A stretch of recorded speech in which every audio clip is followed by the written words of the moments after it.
Hey there, I'm Joshua Swanson, and thanks for stopping in to check out our latest blog posting titled Apartment Ravings on ApartmentRatings.com.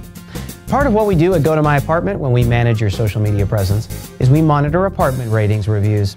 As a result, I get asked all the time if managers should respond to these reviews, and if so, how to respond most effectively.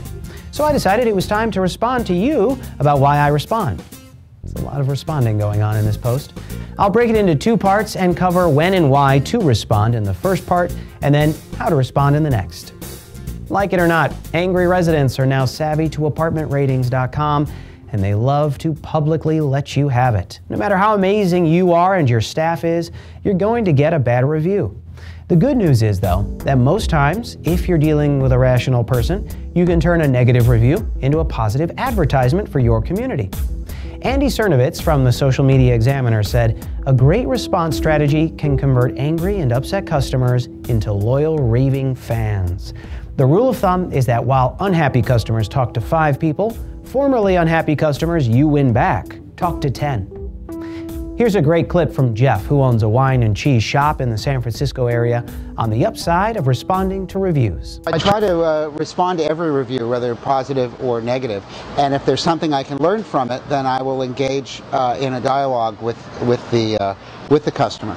And in fact, every time I've engaged in a dialogue with a negative review customer, with 1 or 2 notable exceptions, that review has gone from a 2 or 3 star review up to a 5-star review. So, responding to reviews can have a major benefit for your community. Before we talk about how to respond, though, we should first determine if the review is even worth responding to. Yes, sometimes it's better to just ignore it than to respond to it. To make that decision, you first should consider how search engines work. Sites with dynamic content, or websites that change due to user interaction, rank much higher in the search results than static sites. The top 5 most visited websites in the world are all dynamic content websites. So if your property has a lot of activity on apartment ratings, it'll be more search friendly, and therefore it'll show up higher in the results. So before you respond to any review, decide whether or not the review is worth the risk of moving your apartment ratings listings up in the searches. Now, if apartment ratings already shows up in your top 10, our strategy is always respond. Also, in determining whether or not to respond, you should assess the content of the review itself. If it's a blatant attack that's clearly outrageous and anyone who reads it can see the critic has personal problems, stay away. If the review has lots of caps and exclamation points and it's written poorly, stay away, because that's a sign of a crackpot who will make your life miserable if you stoke the fire. So, if you've decided to respond and want some advice on how to respond, check out part 2 of Apartment Ravings on ApartmentRatings.com.